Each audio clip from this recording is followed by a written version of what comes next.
आज की क्लास में हम लोग binomial system of the nomenclature के बारे में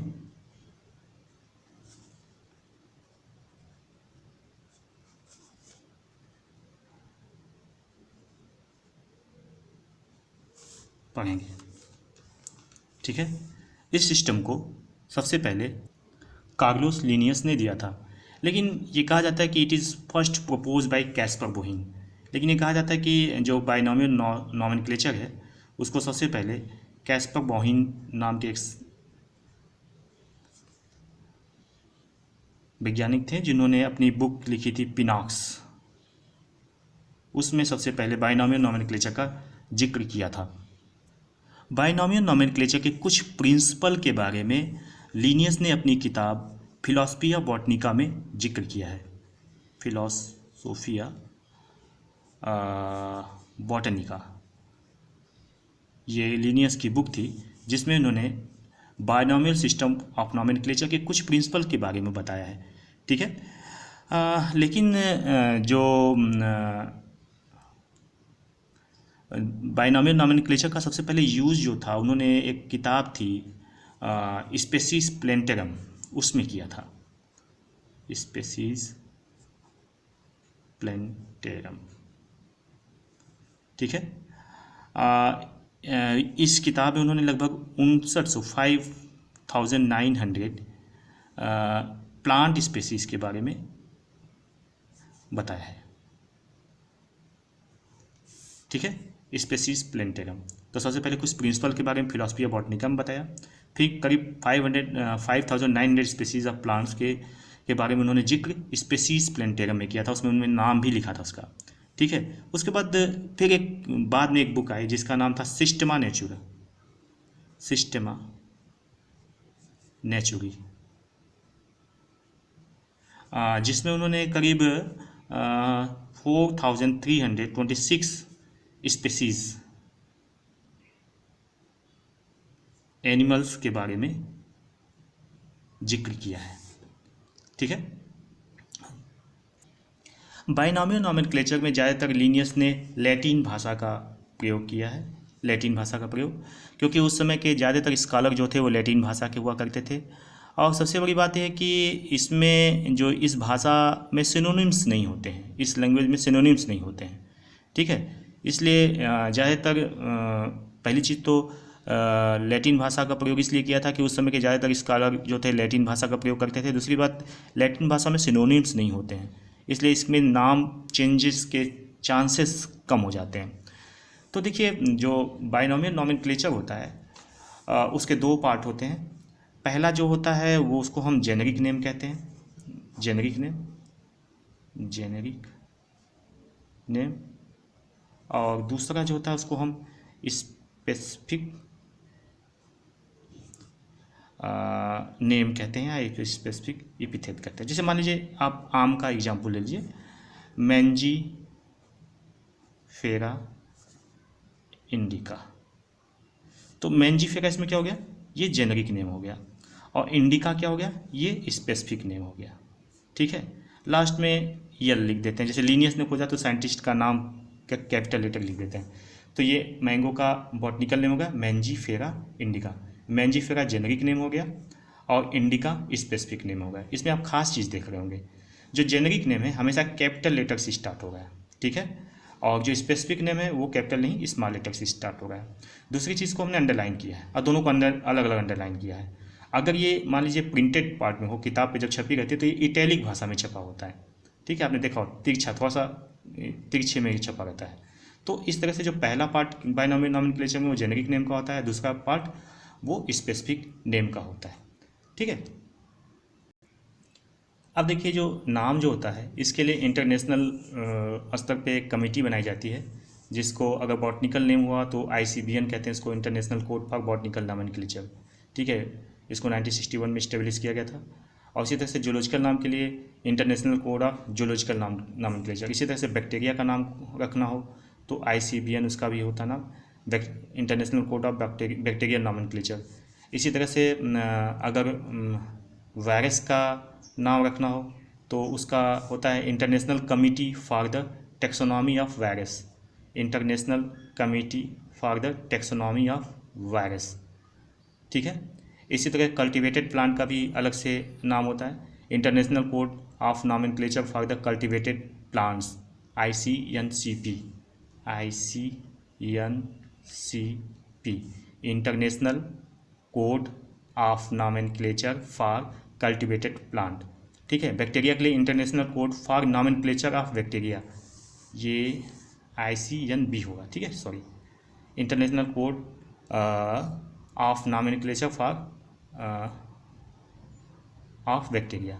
ठीक है, इसको मैं लिख देता हूँ, international code of for nomenclature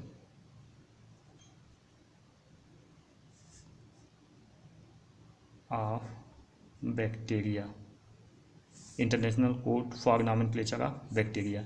international इसका हो गया international committee for the taxonomy of virus. ठीक है,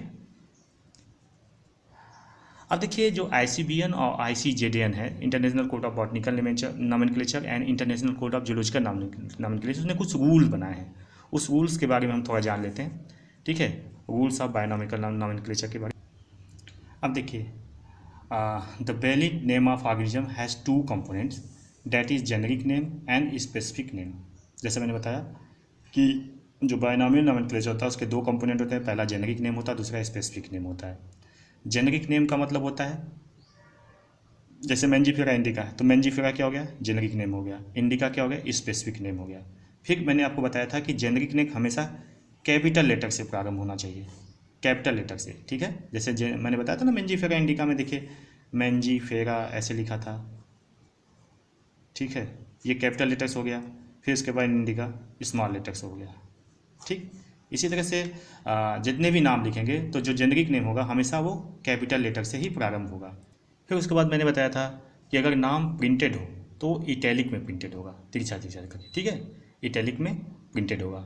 अगर ये हैंड रिटन कंडीशन होगी तो अंडर लाइन होगी, underline in handwritten, handwritten, जैसा मैंने यहाँ पे अंडरलाइन कर दिया है। ठीक है, एक चीज़ और कि जो नाम होगा, साइंटिफिक नेम जो होगा वो कभी भी 3 लेटर से कम नहीं होगा और 12 लेटर से अधिक नहीं होगा। इसे याद करके, 3 लेटर से कम नहीं होगा ये, और 12 लेटर से अधिक नहीं होगा। साइंटिफिक नेम जैसे मान लीजिए जेनेरिक नेम है तो वो 3 लेटर से कम नहीं होगा और 12 लेटर से अधिक नहीं होगा। ठीक है, अब देखिए एक प्रिंसिपल ऑफ प्रियोरिटी होता है, इसके अंतर्गत अगर मान लीजिए कोई ऑर्गेनिज्म है, उसका बायोनॉमियल नॉमेनक्लेचर हमने कर दिया, फिर उसके बाद कहीं दूसरी जगह पे किसी साइंटिस्ट ने वही सेम नाम किसी दूसरे ऑर्गेनिज्म का रख दिया, तो जो पहले नाम रखा रह गया होगा जिस ऑर्गेनिज्म का, उसी को वैलिड माना जाएगा। जो बाद में रखा जाएगा उसको नहीं माना जाएगा। जो मतलब मान लीजिए किसी दूसरे ऑर्गेनिज्म ने सेम नाम किसी और ऑर्गेनिज्म का रख दिया तो वो इनवैलिड हो जाएगा। ठीक है, आप इसको ऐसे समझिए, if first name given to the organism is valid,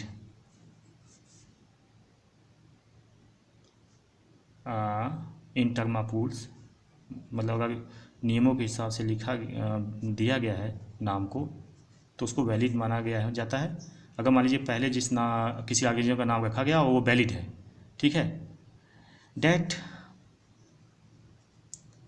will be consider. आप चाहे तो इसको नोट कर सकते हैं या स्क्रीनशॉट ले सकते हैं, जो मैं नोट बनाता हूँ। अगर आपको नोट्स चाहिए तो कमेंट में अपना ईमेल दीजिए, मैं आपको ये सारे नोट्स जो है सेम नोट्स आपको ईमेल कर दूंगा। That will be consider at the first preference. ठीक है, एनी, मैं पूरी बात लिख दे रहा हूँ, any other valid name given after that will be consider, उसको consider as a synonyms, as synonyms. देखिए यहाँ पे एक चीज़ मैं बता रहा हूँ कि जैसे मान लीजिए एक ही ऑर्गेनिज्म का दो नाम रख दिया गया, तो जो पहला नाम होगा उसको वैलिड माना जाएगा, दूसरे नाम को सिनोनिम्स माना जाएगा। सेम जैसे मेंजिफेरा इंडिका का दो नाम रख दिया गया, मान लीजिए मेंजिफेरा इंडिका रख दिया, बाद में किसी ने आकर उसका नाम रख दिया पोरीफेरा सनेटा, तो मेंजिफेरा इंडिका को ही वैलिड माना जाएगा, जबकि जो पोरीफेरा सनेटा है उसको हम क्या कहेंगे, उसको सिनोनिम्स कहेंगे। एक मैं एग्जाम्पल बता रहा हूँ, ठीक है। तो जो बाद का नाम रखा जाता है सेम ऑर्गेनिज्म को, उसको सिनोनिम्स कहा जाता है, ठीक।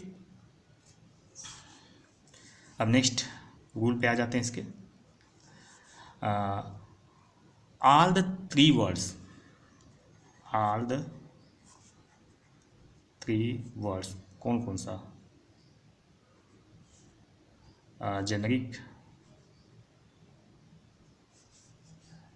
Name, specific name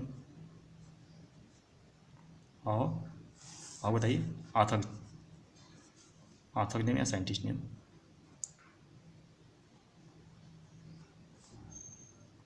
author citation इसको कहते हैं। Collectively called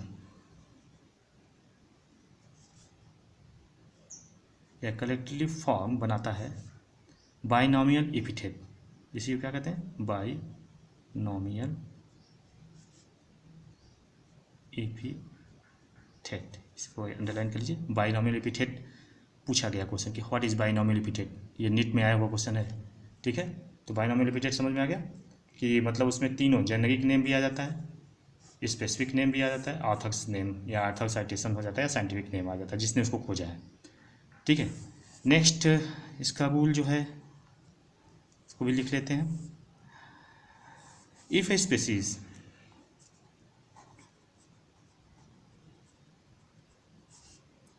name has two or more words in its name,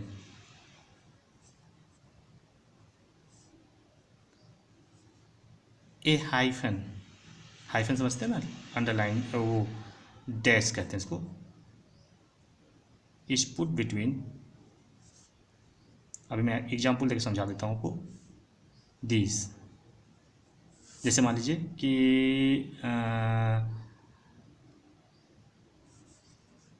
गुड़हल होता है ना, चाइना रोज, तो हम उसको कहते हैं हिबिस्कस रोजा, देखिए हाइफन हो गया, साइनेंसिस, हाइफन ये हो गया हिबिस्कस रोजा साइनेंसिस, ठीक है।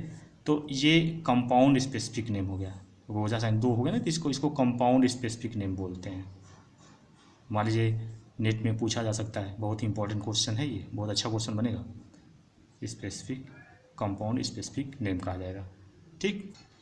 क्लास में अक्सर बच्चे सिनोनिम्स को लेके कंफ्यूज रहते हैं कि सर सिनोनिम्स का कॉन्सेप्ट नहीं समझ में आ रहा है, तो मैं इसको बता देता हूँ कि सिनोनिम्स में मान लीजिए कि किसी भी एक ऑर्गेनिज्म का दो नाम दिया गया, ठीक है, दो से अधिक नाम दिया गया, तो जो ओल्डेस्ट नेम होता है उसी को वैलिड माना जाता है, बाकी नाम को सिनोनिम्स कहा जाता है, ठीक है। वैलिड तो सभी होंगे लेकिन बाकी नाम को हम सिनोनिम्स कहते हैं, जो पुराने नाम को ही ओरिजिनल नेम कहा जाता है, बाकी नाम को सिनोनिम्स कहते हैं, ठीक है। जैसे हम लिख देंगे यहाँ पे,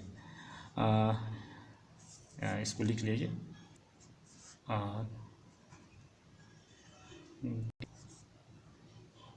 वैलिड नेम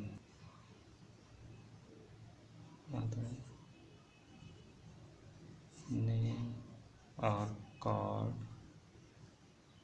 देखिए मैंने इस चीज़ को यहाँ पे लिख दिया, इन केस टू और more names are given, first is recognise as a valid name and all other name are called synonyms, ठीक है। बात समझ में आ गया ना।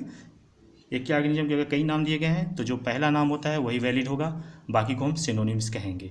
इसी तरह से बहुत से बच्चे टाटोनिम्स के बारे में पूछते हैं, तो टाटोनिम्स का मतलब होता है कि जब जेनरिक नेम और स्पेसिफिक नेम सेम हो, देखिए जैसे यहाँ पे चूहे का नाम है रेटस, तो इसको हम टाटोनिम्स कहते हैं, ठीक है। बॉटनी में प्लांट के केस में टाटोनिम्स अभी तक नहीं खोजा गया है, अभी तक कोई रिकॉग्नाइज नहीं किया गया है, लेकिन एनिमल्स के केस में है। चूहे का नाम गेटस गेटस, तो यहाँ पे देखिए जेनेरिक नेम और स्पेसिफिक नेम सेम है, इसलिए इसको हम टाटोनिम, ऐसे नाम को हम टाटोनिम्स कहते हैं। अब देखिए इसी तरह से ऑटोनिम्स होता है। यहाँ पे क्या होता है कि जब स्पेसिफिक नेम और सब स्पेसिफिक नेम सेम हो, ठीक है, जैसे कार्बस स्प्लेंडस स्पेंडेड इंडियन क्रो का नाम है, तो यहाँ पे देखिए ये स्पेसिफिक नेम है, ये सब स्पेसिफिक नेम है। इसी तरह से एकेशिया निलोटिका बबूल का नाम होता है, इंडियन बबूल, तो निलोटिका निलोटिका ये स्पेसिफिक नेम है, ये सब स्पेसिफिक नेम है। तो जब स्पेसिफिक नेम और सब स्पेसिफिक नेम सेम होता है तो ऐसे को हम ऑटोनिम्स कहते हैं, ठीक है। इसी तरह से आता है होमोनिम्स, होमोनिम्स, ठीक है। अब देखिए होमोनिम्स उसको कहते हैं जब एक ही नाम, जैसे एक प्रूनस डल्सी है, PRUNUS DULSI, प्रूनस जो हो गया ये जेनरिक नेम हो गया, डल्सी जो हो गया स्पेसिफिक नेम हो गया।